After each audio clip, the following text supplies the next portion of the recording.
Okay, so you produce a generation of students privileged beyond belief in comparison to the rest of like struggling humanity in all of history. You put them in Ivy League schools and they come out thinking that they're members of an oppressed group and victims. And you invite people in, you think, God, we selected you so carefully because we think you could be a world beater. And then what we do is, we don't teach you how to think, we don't teach you how to speak, we don't get you to read great books, and we convince you that you're a victim and that your culture is corrupt. And so it turns out that when you tell young people that, you hear the egalitarian clarion call everywhere. Everything should be equal. Everything should be equally distributed. We should strive for equity. It's like, wrong. What we want are just hierarchies of competence. Not everyone's a neurosurgeon, you know. If your father has a brain tumor, you probably want a hierarchy of competence for neurosurgeons, so you can pick the one that's the best, so that he might not die. That's what a hierarchy of competence is for. There has to be a hierarchy of quality, and not only so that we know who the best are and can reward them properly, but so that we can reward them so they keep being the best. That's what the damn universities were supposed to be teaching people, and they've forgotten that. It's like, you know, if you have a great educator, if you have a great leader, if you have a great thinker, you want to reward them so they keep thinking and they keep educating, so they can tell you something. It's not a reward for their intrinsic being, it's a calculated move on your part to suck everything out of them that's valuable as fast as you can.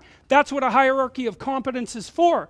And the idea that hierarchies of competence don't exist is, it's so cynical. It's such a pathologically cynical idea. And it's actually quite patently untrue, because here's an interesting tidbit from the psychological literature. Let's say you want to determine what the best predictors are for lifetime success in a Western society. Well, what would you hope for? How about intelligence? There'd be a good one. Let's hope the smart people occupy more positions of complexity, right? Because they're smarter. Would you want it any other way?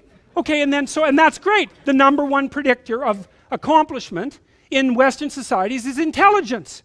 So that means the system works. What's the number two predictor? Conscientiousness. Well, what's that? It's a trait marker for hard work. So who gets ahead? Smart people who work hard. And even more importantly, we need to tell young people, hey, there's some hierarchies of competence out there. Like 1,000 of them. Go be a plumber, man. But be a good one, you know? Be an honest one.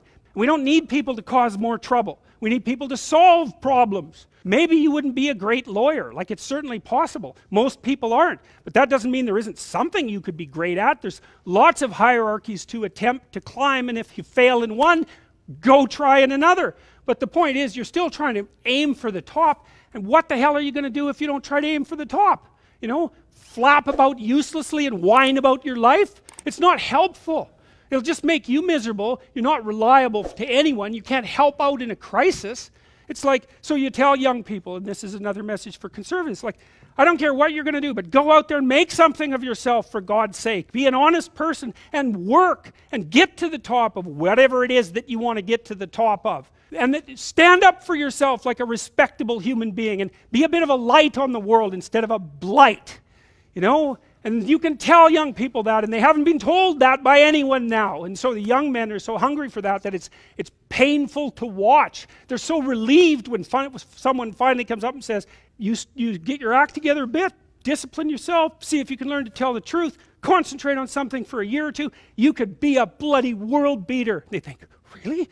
That's possible? Wow, that would be interesting. That might make life worth living. It's like, yeah, it might. So why don't you go do it? I went to Harvard a month ago, month and a half. So I told them what I just told you. It's like, here you are at Harvard. It's like, get yourself educated, man. Read some books, learn to talk, learn to think. Make yourself into something. Get the hell out there and make the world that put you here happy that you were put there in that great institution. And they came up to me afterwards and said, God, I wish someone would have told us that when we were in our first year. It's like, Jesus, why didn't someone tell them that? For God's sake, it's supposed to be the greatest university in the world. Is it so difficult to figure that out?